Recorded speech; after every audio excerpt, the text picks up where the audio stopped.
Welcome to the Beyond Barriers podcast. If you're an ambitious woman who wants to dominate your career, then you are in the right place.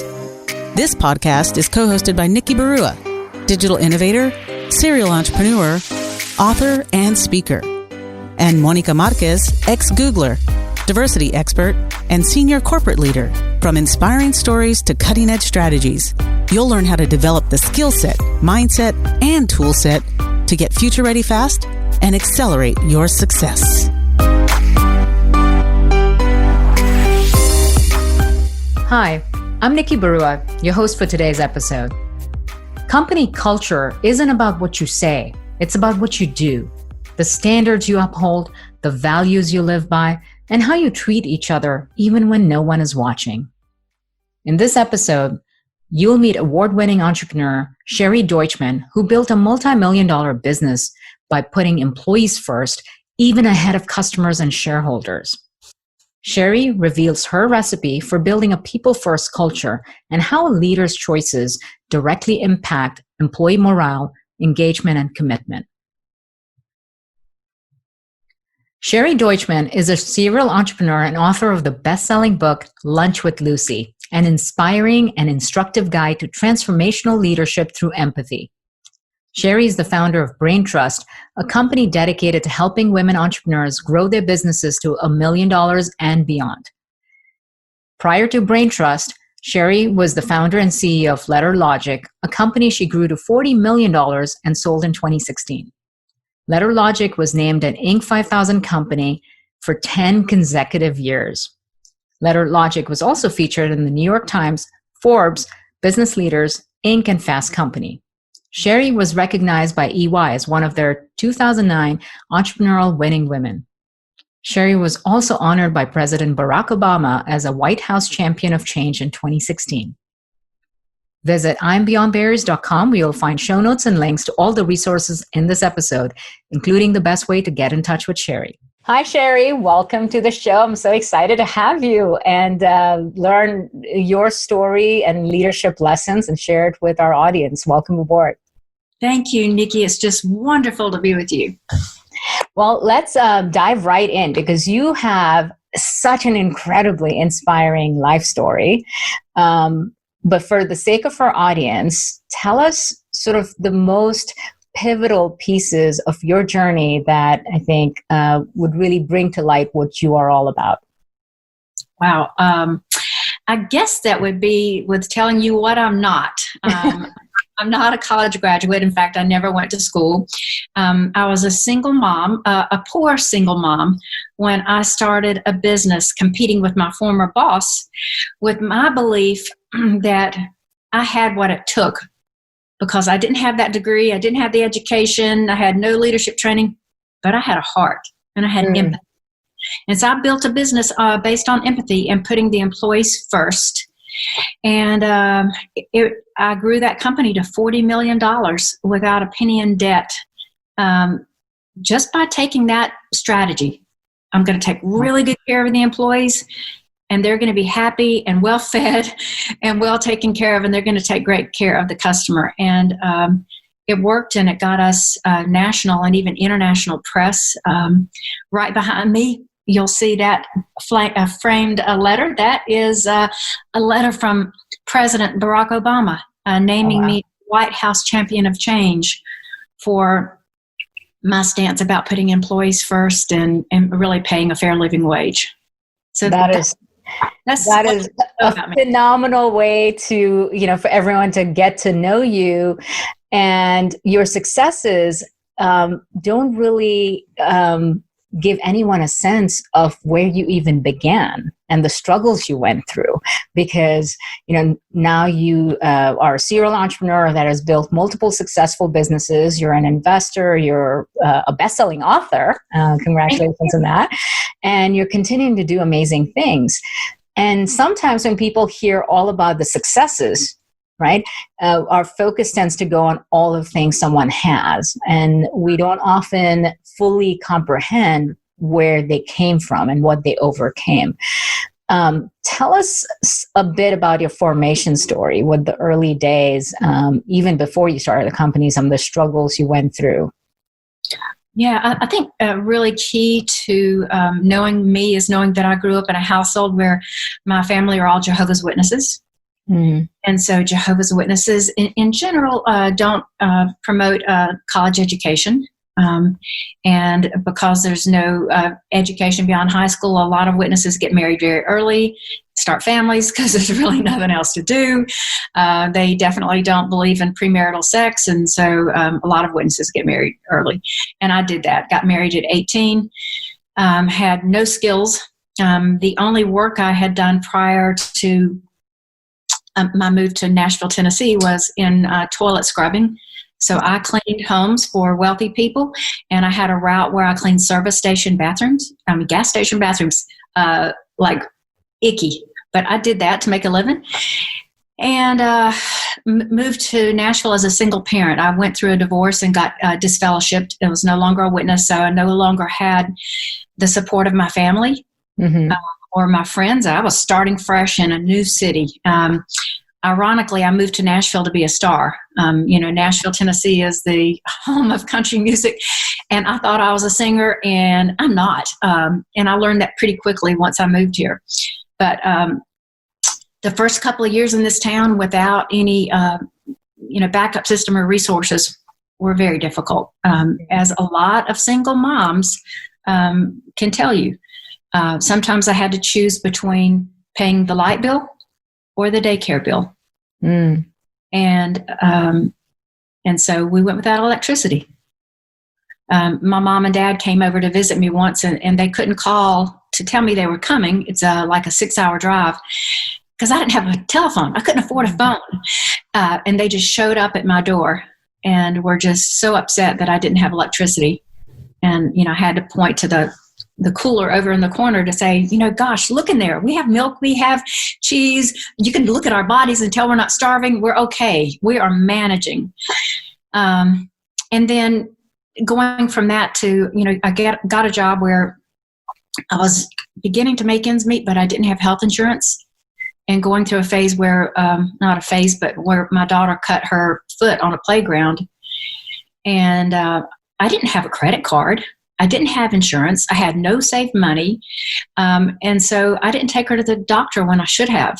And finally, the wound looked so bad that I just had to take her to the emergency room and be at their mercy for getting the bill paid. And the doctor told me that if I'd waited another day, she could have lost her leg or even her life because she had a serious staph infection. So those early days really, I think I have innate empathy, but those early days really kind of informed the kind of leader that I would become later, because I was better able to put myself in the shoes of the people that worked for me. Really, to see the world through their eyes, through their lens, in their shoes, because I'd been there. I mean, there were times when I had to count pennies to get enough pennies to roll 50 cents into a roll to stop and buy 50 cents worth of gas to get home to a hot apartment that did not have air conditioning. And I know a lot of people have it even worse. But those early days, I think, were really good. I'm really grateful for them because they helped me hone my innate empathy. So, I mean, that level of adversity, most people actually haven't experienced, right? I mean, there are a lot of people struggling right now because of COVID, whose lives or careers have been impacted, potentially their businesses or finances. But some of the things you have overcome and faced in your life are of far greater magnitude. What would you say to someone who's struggling right now, but still has the means, still has the health and their family and a roof over the head, that will help them get perspective on those struggles and find the ability to focus on the positive? I think to look at the people around you and see people who need help more than you do, and to think more about others. I remember telling, when I had new employees, when I was onboarding them, I had what I called, my company was called Letter Logic. And I had something that I called Letter Logic 101, where I brought in new employees and told them about us and about our history and what we cared about. And I talked to them about our community service work. And I pointed to the street behind us a few blocks, and I said, right there is Safe Haven, which is a homeless shelter for families where entire families can live there up to 60 days. And this young man, it was like 3 people that I was onboarding that day, and this young man said, "That's where I live." Mm. And I live there now with my wife and 2 children. I was like, oh my gosh. And, I never experienced that, homelessness. Mm-hmm. And so just to think more about concentrate on what you do have. Mm-hmm. Because I believe we have enough. No matter what our life circumstances are, we have enough in here. Mm-hmm. We are enough. And so to focus on what we do have and on our strengths and on our gifts and less on what we don't have. Mm-hmm. Really does put suffering and struggles into perspective, because gratitude can really be that game changer when you focus on what you have versus focusing on the things that you're struggling with. But oftentimes those struggles are the very things that make us who we become. Yeah. And so much of your leadership beliefs and values stem from all the struggles you experience personally. So back in those days, did you have a vision for, what was your vision back then of what you thought your life would become? Or was it just one step after the next? And where I'm going with this is, for those that are feeling stuck and perhaps in a state of inertia, if you will, where, they're not living the life of their dreams and they're going through stuff. What guidance would you give to someone to say, here's how to go from where you are to finding your North Star and taking steps in that direction? I think that I was at a place where I didn't have a choice. Mm. I had this burning desire to take control of my life myself. I'd had a series of jobs, and I went from making so little I couldn't keep the lights on to making a lot of money. And I owned a couple of houses, and all this happened very quickly. And yet I was working for a man who did not appreciate me. I was what I consider an ideal employee. I was a straight commission sales rep, but I dedicated my life to his company. And yet when I approached him to share some ideas with him about how our company could get better, and I shouldn't say that, it wasn't our company, it was his company. And I approached him with ways to make his company more successful. And he patronizingly patted my hand and said, "Sherry, you don't know anything about business. Mm. Why don't you just go sell another account?" And that was a pivotal moment for me, an epiphany, because I knew I didn't have that master's in business degree that he had from Vanderbilt, but I had common sense. Mm-hmm. And I no longer wanted to work be in a place where somebody didn't appreciate me and didn't appreciate the gifts that I had. And so I just took the leap. And I think a lot of people would have at the time thought I was crazy, because I'd gone to making, so little I couldn't keep the lights on, to making about $16,000 a month. And this was 20 years ago, so it was a lot. And at that time, I'd gone from being a single mom to being still a single mom with a teenage daughter who had just had a baby. So, there's 3 generations living in my household that I was responsible for. And to give up that steady income to start a business was crazy. But I didn't want to be beholden to anybody again. And I thought that, although I didn't have the degree, I had something that he didn't have that I thought would serve me well. Mm-hmm. And I think for people who have the entrepreneurial bone, it just can't be denied. You just have to do it. And then once you have that where you are your own boss and nobody else is telling you what to do, it's really hard to go back. There's no going back. I mean, it really isn't, no matter what the struggles are. And a lot of people think entrepreneurship is, just all glamour and glitz, and it's all about the fame and the fortune. But the reality is it's so much a journey of self-discovery and growth, constant growth and overcoming hardships. That becomes the addiction, because you learn so much and grow so much. It's hard to settle for anything less. One of the practices that we had in this crazy company that I built was something we called a mistake quota. And so we had each of the senior leaders met with me once a month, and they had to present the biggest personal or professional mistake they had made in the previous month and what they learned from it.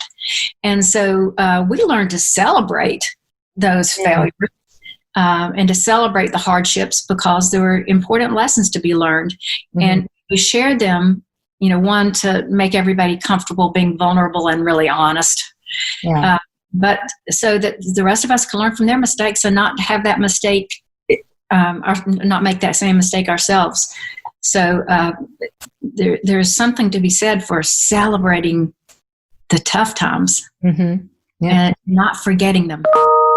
And that's just one of the many incredible leadership lessons and practices that you put in place at Letter Logic, and so many of them are encapsulated even in your book, Lunch with Lucy. Walk us through some of the biggest sort of leadership beliefs and values that you build the company around, and how, whether those were established right from the start, or, how do they come about? Because a lot of times people talk about, I'm building a business. Once it's successful, I'll think about culture. I'll think about values, right? Your approach was very different. Walk us through what it was like. From day one, I established the company in a way that would put the employees first. And that meant I went to potential customers to say, I want your business. I really do. But you have to understand that this company doesn't believe that the customer comes first. My employees come first. And then I explained to them what that meant in our company. So it was making sure the employees had a voice.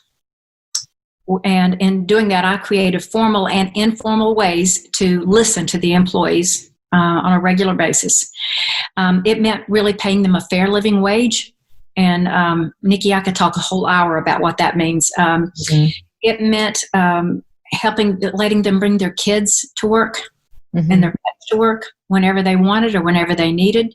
And so sometimes our company felt more like a zoo, but it was very family-like in that way. You had kids here, and most of the time they hung out in my office. We helped employees buy their first homes, because that is such a part of at least the American dream of home ownership. And so helping them buy their first homes. And then importantly, and right at the core, was sharing the profits. Mm-hmm. I think there were, 3 basic practices that we had that were crucial to our success. One was listening. Mm-hmm. 2 was in being totally transparent, sharing the books with the employees so they knew how much money we made. And then the 3rd, which is really the most important, which was sharing the profits with them. And so we had a very unique profit sharing plan, unlike anything I'd ever heard about before. And if you've got time, I'd love to share that. But yes, please. Yeah, walk us through that. So most corporations have profit sharing plans that are based on a percentage of your salary. So first, the profits are usually distributed annually. Mm-hmm. After the first of the year or after the end of their fiscal year, they've closed the books, and then they do profit distribution. It's based on a percentage of your salary. So, the higher you are up on the food chain in that company, the greater dollar amount you're going to get. And I didn't want to do that. I wanted every employee to know that they were equally valuable. And so we had our profit share monthly.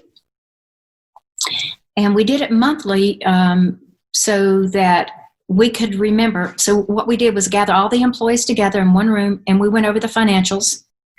And I gave them the financials, and they could see them on a big screen. And we looked at top line. This is exactly how much money we brought in. Here's the bottom line. This is the amount of profit we made. But then we talked about all the factors in between so that the employees could draw a direct correlation between their actions and their contribution and that bottom line. And so they could begin to see where they fit in and how they were part of the big picture. And then we handed out checks. And this is the kicker. It was equal. Wow. So our custodian got exactly the same thing our CFO got. And the head of IT got exactly the same thing that our receptionist got. And that taught everybody, you matter. Yeah. You matter as much as anybody. And it taught us, the C-level people that we didn't matter. We were no more important than anyone else. And it made the employees have more empathy and respect for each other. And it made them work together more closely. So that we were more unified in building that bottom line so that the next month the profit share would be even greater. And then we handed out, there were paper checks.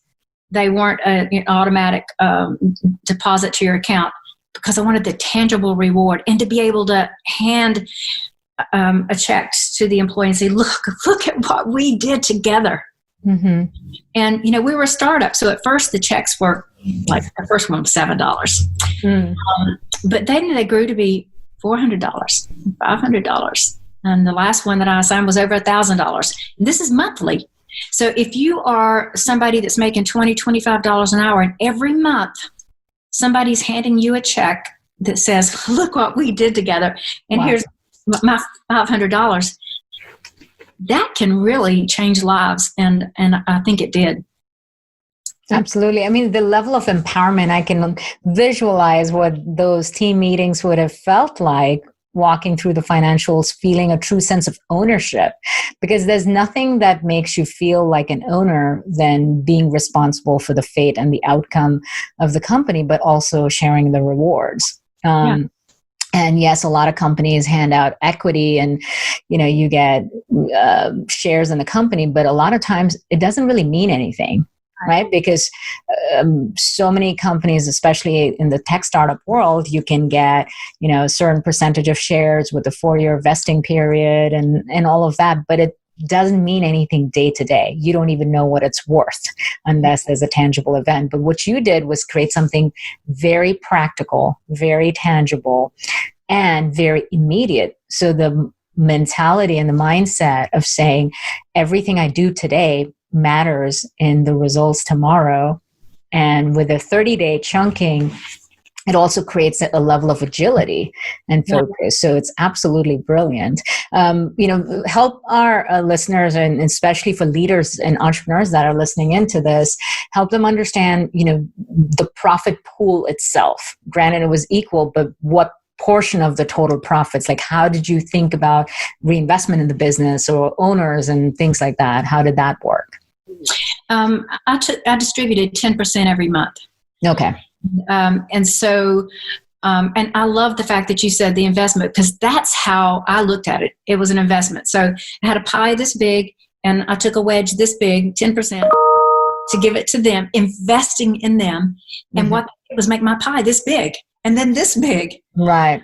And you hit on something else important.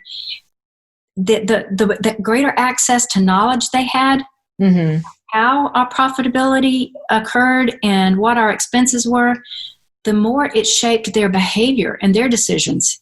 It empowered them to make changes that would drive that bottom line. And they wanted to then because they had skin in the game. They had a vested interest. Absolutely. I think innovation really comes from that. When you know you matter, and when you know that your actions and your ideas can actually impact results, you're motivated, because innovation, truly comes from diversity of thought in different jobs. There is no such thing as diversity coming only from the C-suite. But to truly engage your team in that way, nothing unlocks innovation better than that kind of practical guidance. So kudos to you. I can see where President Obama recognized you for exactly that kind of mindset and philosophy. So from there, you also mentioned helping people buy houses. Share a little bit about that in practical terms. How did that work? In the early days, it was, anybody would just come to me and they say, I need $50,000, I need to borrow a house, and we would help them get into the house. As we became a bigger company, we had each person meet with our CFO, who was a young woman who was really keen on us not letting people get in over their heads. And so she would counsel with them to ensure that they could actually afford a house, because it was more than just a mortgage payment. And then from there, we would gift them the money, either for the down payment or the closing costs on their homes. Excuse me. I think one of the best stories I have about that is a young woman whose family, she actually worked for my dry cleaner. And I noticed that when I would go in on, Saturday mornings, she was there. And Tuesday nights she was there. And so I inquired about their hours and found out that they were paid on salary and they were working 10, 12-hour days. Mm-hmm. And so I went back to my husband and said, that's not legal, and I'm going to have them shut down. And he was like, no, then where's she going to work? And I was like, she's going to work at Letter Logic. So I hired her and immediately started paying her a fair living wage. And she had immigrated from Mexico. It was here legally and trying to become a citizen.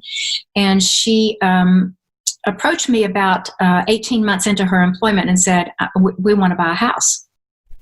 And so I had her meet with Jennifer, our CFO, and then Jennifer said, oh my gosh, I'm sending her back. You have to talk to Maria. So Maria came back to tell me, to answer my questions, which was, do you have any savings? Yes. How much? $50,000. Like, oh my gosh, well, do you have any debt? No, we just paid off the truck, and they had a big fancy dually pickup truck. I'm like, how did you do that, Maria? And she said, well, every month I took our profit share check and I just saved it. And because I was being paid a fair wage here than my husband, and I had regular hours, my husband was able to work overtime at his job. And we have saved my entire paycheck and lived off his construction job. Wow. How many Americans do you know that have $50,000 saved up? Wow. She was an amazing role model for everyone else. And then I had to tell her, man, Maria, this program wasn't meant for people like you that have their act together. This is meant for people who don't. So we furnished her new nursery instead as a gift. But that was my greatest home buying story ever through the growth of the company. Wow, that's incredible, because that is truly changing lives. That's not just creating employment. I mean, one of the things that every entrepreneur takes pride in is being able to create jobs. It is a privilege, and it is such an honor to be able to create jobs and be able to provide livelihood to people. But you took it to the next level of even helping them realize their biggest dreams. Yes, for their homes and families. And then from there, you also put another leadership principle into practice, which is Lunch with Lucy. So let's dive into that, because not only is it the title of your book, but it comes from something that you practice in your company that was pivotal to your culture. So who is Lucy? Well, Lucy is my alter ego. So I wanted to set up a regular time to have lunch with employees where they would invite me to lunch. I picked up the tab, but they would choose the restaurant. And it seemed it's not very sexy to have lunch with the CEO. That doesn't sound like fun, doesn't it? Lunch with the CEO. So I just made it Lunch with Lucy, so that I was just a coworker, very accessible, non-threatening. And I carved out that, hour and a half every Wednesday for them. So they chose the restaurant, and they also chose who else would go with us to lunch. So most of the time it was just the two of us, but sometimes it was, a family member they wanted me to meet. Sometimes it was their entire department. But importantly, it was about them. Lunch with Lucy was about Lucy listening. And so, I got to hear about the challenges that they faced every morning before they came into work. Mm-hmm. And, what unique challenges they faced when they went home. And I got to hear about, what they wanted out of life and what their goals were. Often goals that they had to put aside to make a living and work in my factory. And then crucial learning during that time was they told me firsthand what they thought of my leadership and what they thought I was doing wrong. And what they needed from me to make them more effective in their jobs. One of the most memorable lunches with Lucy was actually one of my favorite employees, Rob. Everybody knows he was one of my favorites, so it's all right for me to put it out there in the whole world. Invited me to lunch, and I loved Rob because he saved up his money every year to go to the Ukraine to work with orphans, and that got my heart immediately. And he invited me to lunch, and he kind of tricked me because when I went to the lobby to meet him, the lobby was full. His entire department came with us to kind of attack me about a policy change that I'd made, and they wanted me to know firsthand how it affected them in their lives.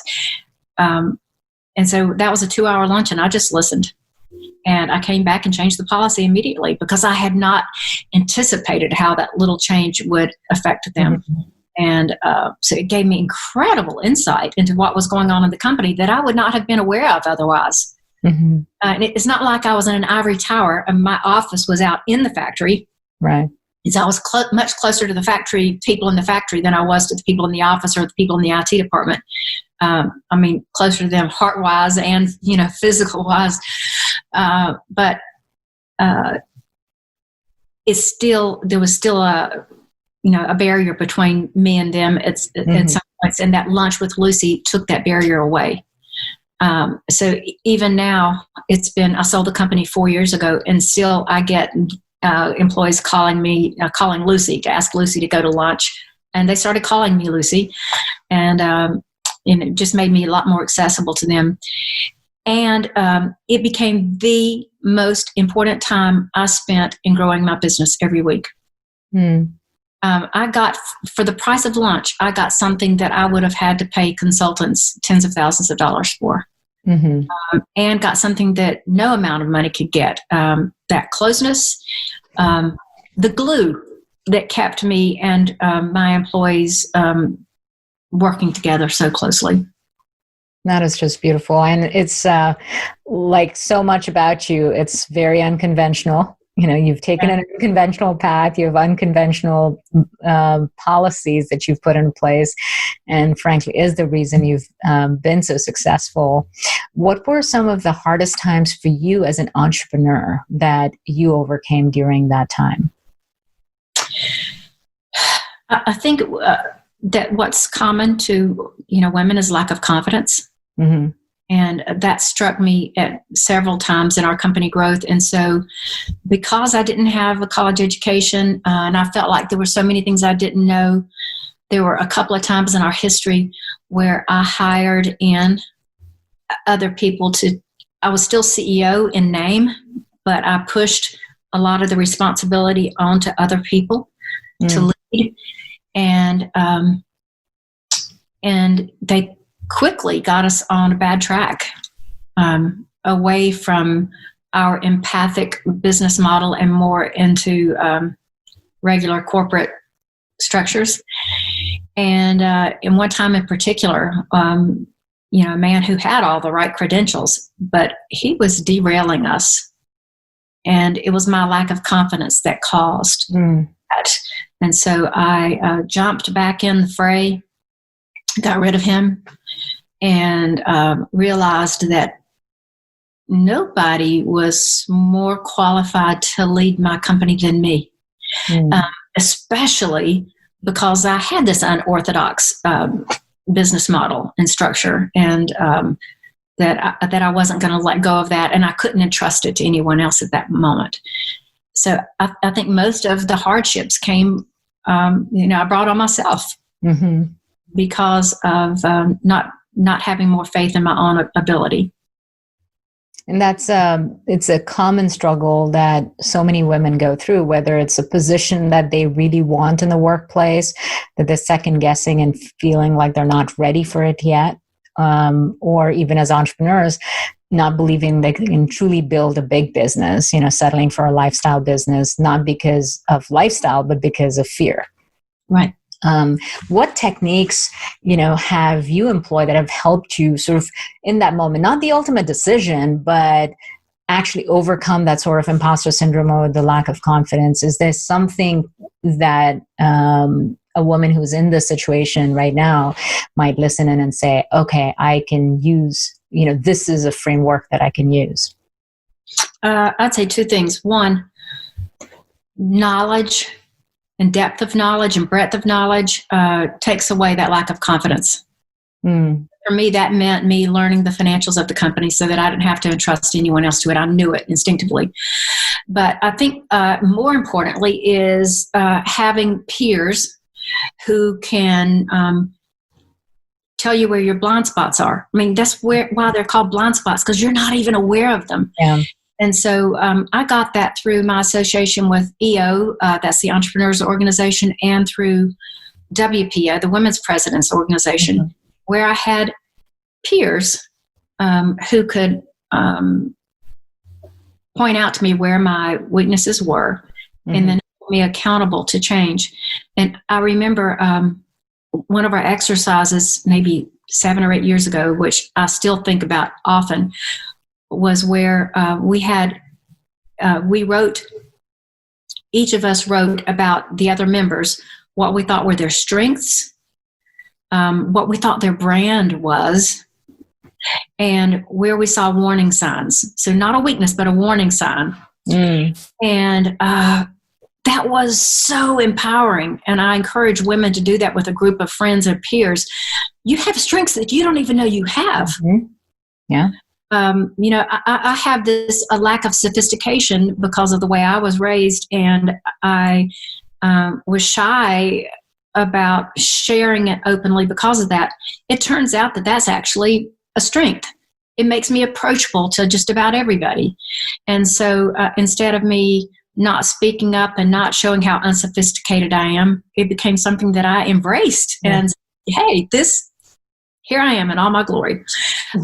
And so having a group of peers that can tell you what you're good at, that you don't know you're good at, and where they can tell you the value that you bring to them is really empowering. And then for them to say, and this is something that we think you should work on. And we did it in a group with 8 people, and they did it independently. And then they all handed me their sheet. And like 4 of them said that one of my weaknesses was self-denigration. So it wasn't about humility. It was, putting yourself down. Yeah. And they cited that as a weakness that I needed to work on. And I do.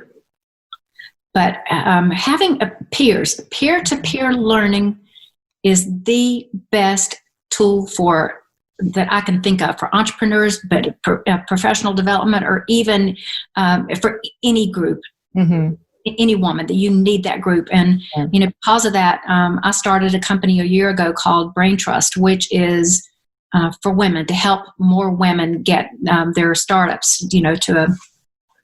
to $1 million in revenue. And that the peer-to-peer component is at the heart. And so if you don't have friends who can hold you accountable and be honest with you, find them.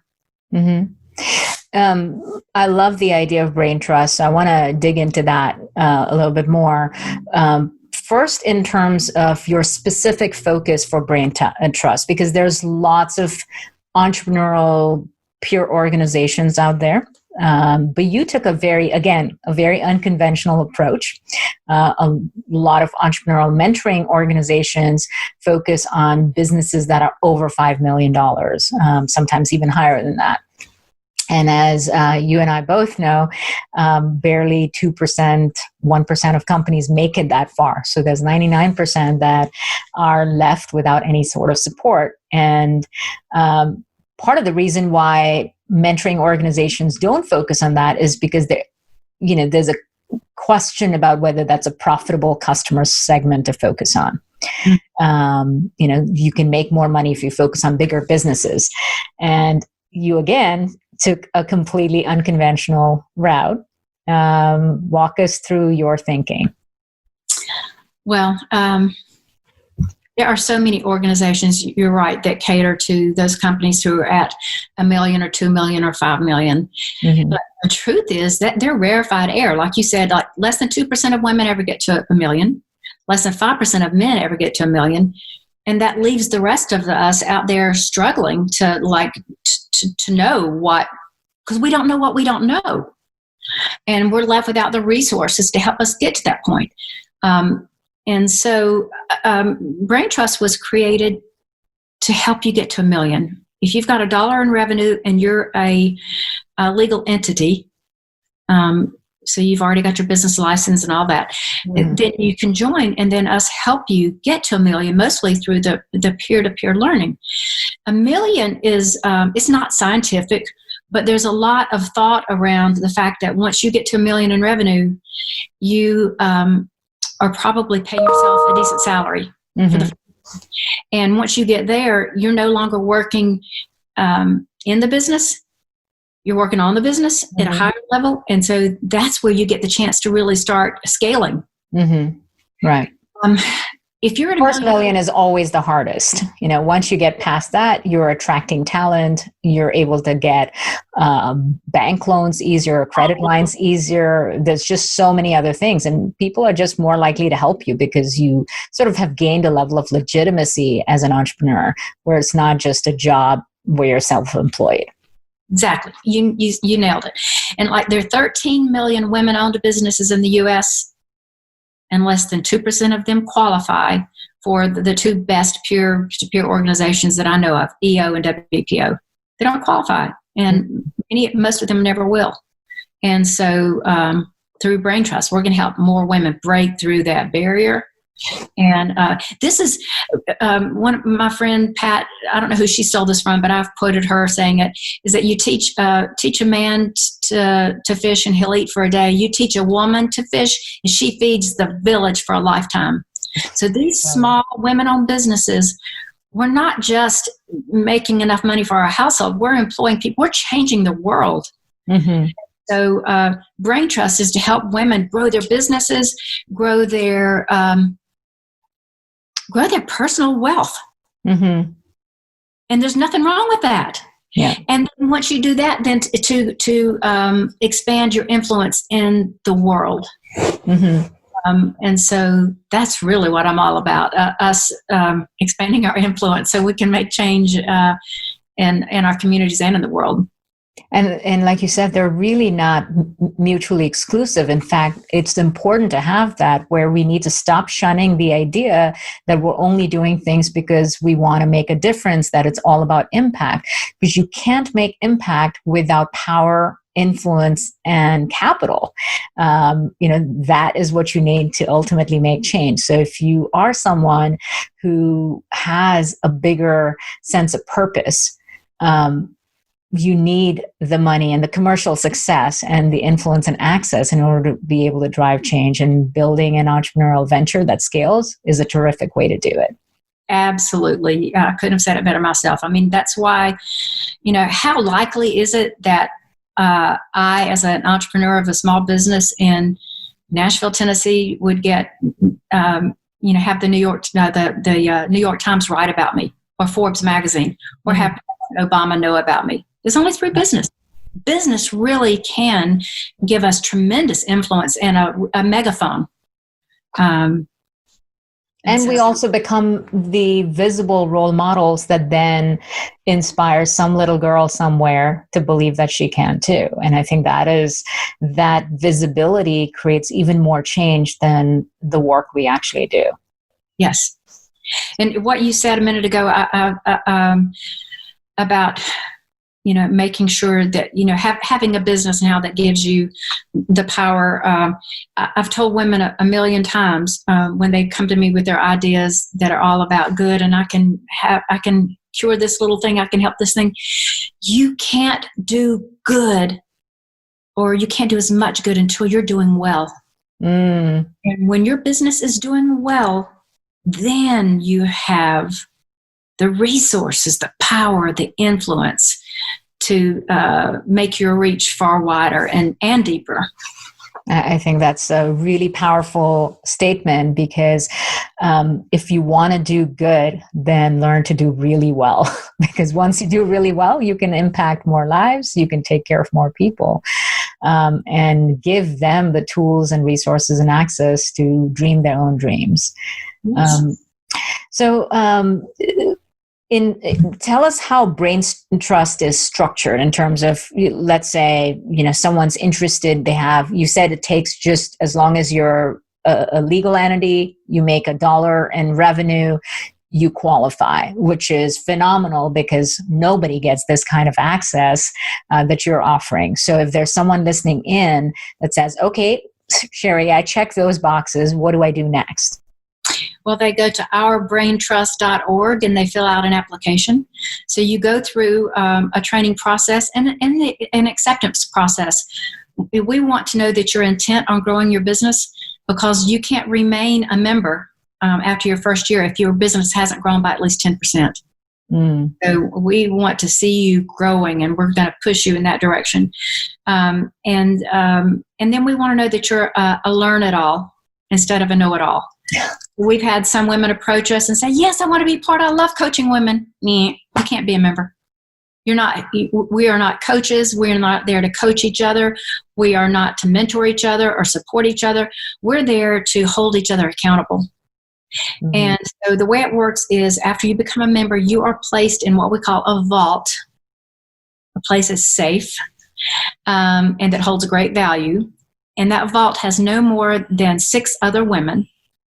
So a total of 7 women, and you meet once a month for 3 hours. Some of our groups are loving it so much they've stretched that to 4 hours now. A once a month meeting where you come to the table with the challenges that you're experiencing in your business now. And you lay out the problem in detail, and we teach you how to do that. And then we go around the table, and the other women ask you clarifying questions to make sure they understand the big picture of your problem. And then we go back around, and then the women share their experiences that are relevant to that problem. They don't share advice, even thinly veiled advice. They can't say, have you thought about, or would you consider? Instead, it is, well, about 4 years ago, I encountered a similar problem, and this is what happened. And so they share their failures and their triumphs in similar issues, and then leave it for the woman to draw her own conclusions and her own next steps. Mm-hmm. But involved in all that is accountability. So you bring to the table your goals for your business or your personal life, and then every month you report on your progress toward those goals. And one of our members, in her first month, she joined in February, and she said, well, for 2 years I've been saying I'm going to get a line of credit for my business, and I haven't, so I'm going to do that. She did it because she said that she did not want to walk into that group the next month and tell them, I didn't do it. So the accountability measure was great. So she got her line of credit that she wanted right before the shutdown. Wow. She had the money then to power through this COVID change, and her business is doing, in fact, most of our members of businesses have grown during this phase. So there's the accountability, but the experience sharing, and everything that is said in that vault is confidential. Nobody can speak about it to a spouse. If they run into another member on the street, they can't touch it. It stays right there. And that's phenomenal. It really is the next level peer group that will lift you up, that will provide you with the perspective that you need to hear, and also help you discover the solutions for yourself. And ultimately, the accountability part is really what gets us to achieve things, because everyone has a dream, but very few actually accomplish their dreams because nobody's holding them accountable, and we're not very good at holding ourselves accountable often. In my EO group, I told them I weighed 142 and I want to weigh 130. And so I brought scales to the meeting. My group is 6 men and 2 women, and they were like, "Oh no, we don't want to see that." But the accountability part of it got me to. I've been at 130 now for a year, and it's just that little accountability which we all need. Excellent, that's amazing. So all of these accomplishments, from where you started your journey, from your original, being a single mom who had been through a divorce, to, cleaning toilets, to moving to Nashville to be a star, and then, finding a job that paid well but didn't treat you well, to building your own business and scaling it to one of the top women-owned businesses, winning awards and recognition for that, to now building BrainTrust, which is empowering so many women. On top of that, you write a book and it becomes a bestseller.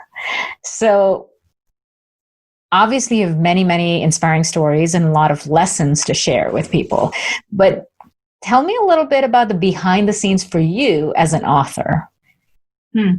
What was that like? It was really hard. In fact, it took me a lot longer to write this book than I expected, because I let life get in the way and other people's desires get in the way. And I actually had to find a place away from family and obligations. And I got a condo downtown Nashville where I would go every day and write for just half a day so that I could finish it. And then the process of finding the right publisher. I had even HarperCollins, offered me publishing for my book with an advance, which was a dream to have a company like that make me an offer. But finding somebody that I thought believed in me, and choosing the right publisher, which for me was Greenleaf and Ink Originals, Ink Magazine, and just being disciplined enough. And so I have another book in me at least, and I think I'll approach it very differently next time. I'll probably go away for a month and write the book and come back and, get that book out. It's a lot of work. It's not just writing the book. I think that's the easy part. It's editing the book and the publicity for the book, and I think everybody should try it and recognize how hard it is. It certainly is.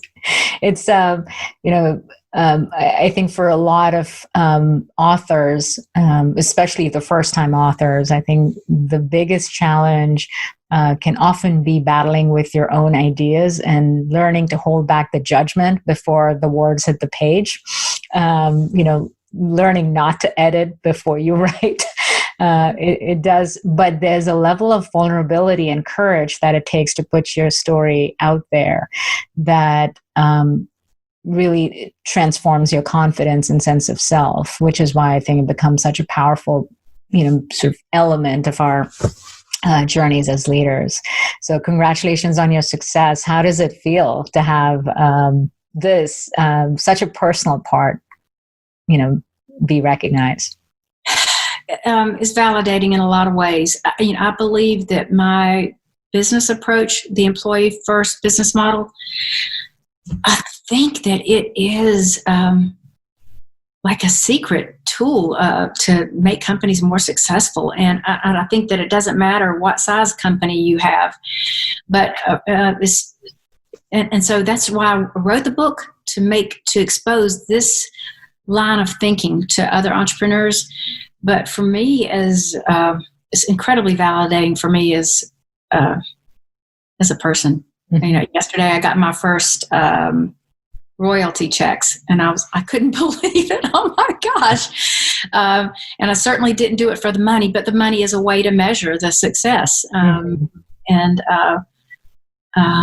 I just hope that more entrepreneurs, if they don't read my book, that they at least think about what they can do to make sure that their employees are heard and that they have a voice and that they know that they matter.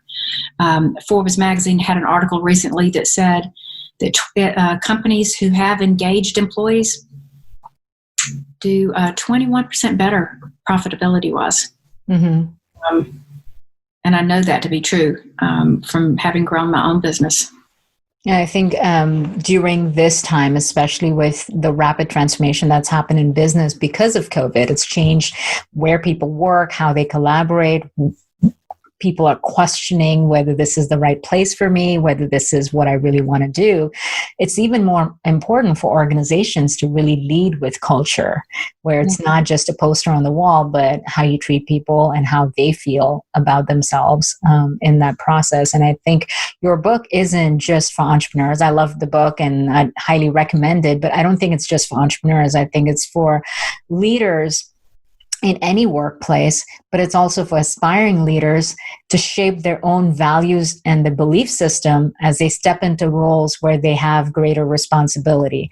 Because there's no better time to know, how to be, because so many people come out of a traditional way of thinking and a traditional schooling and business school system that teaches the protocols and the principles that you're supposed to follow to get to profit.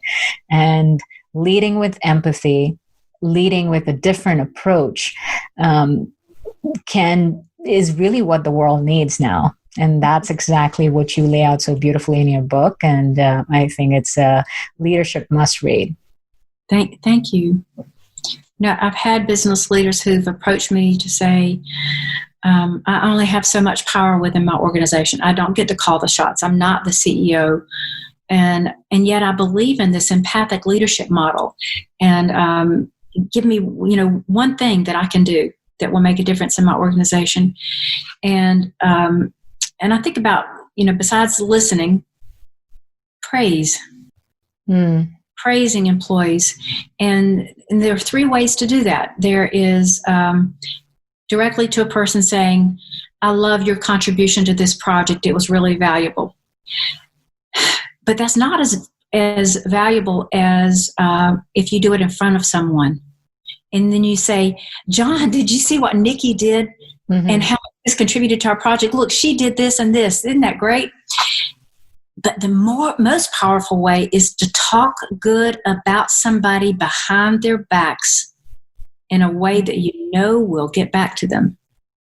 And I accomplished that by writing to my employees' spouses and their parents. Wow. And I had a lot of young people who worked for me, and I'd write to their parents and say, Travis, you raised a man when you raised Travis, and his contributions to our company are ridiculous. And then I would name the things that he had done for us, and having his parents see the impact of their 24-year-old son on our business. And then writing to the women whose husbands were on the road with me selling to say, thank you so much for, taking care of things at home so that your husband could do this. And look at the lives that he's impacting. Our profit share was through the roof this month, and it was because of the contributions that you and your husband made. And so your sacrifice meant that all these other families prospered during this month. Thank you for that. And so just bragging about them in a way that is going to get back to them is a pretty darn powerful way, and it's free. That's very practical advice that I think any leader anywhere can apply. And for our young listeners that are aspiring to be leaders, I think that is absolutely pivotal advice to adopt right from day one. So thank you for sharing all your wisdom, your experiences, life lessons. And I'm so inspired by what you're doing with BrainTrust now, and excited for more people to read Lunch with Lucy and to join BrainTrust if it's the right thing for them, and excited to share this with more people. So thanks for being on the show, Sherry. It's been an absolute delight. Thank you, Nikki. It was a pleasure to be with you. Thanks for listening. There are thousands of podcasts out there, and we are so grateful that you've chosen to listen to ours. Visit IamBeyondBarriers.com, where you'll find show notes and links to all the resources referenced in this episode. And be sure to take the quiz on the website. Your score will tell you where you are, what helps you gain momentum, and what holds you back. You'll also get a free guide with cutting-edge career strategies. We'd also love to hear from you. Share your comments and topic suggestions on IamBeyondBarriers.com. and we'll be sure to address them in future episodes. If you enjoyed our show today, please subscribe and rate the podcast, or just tell a friend about it. See you next episode.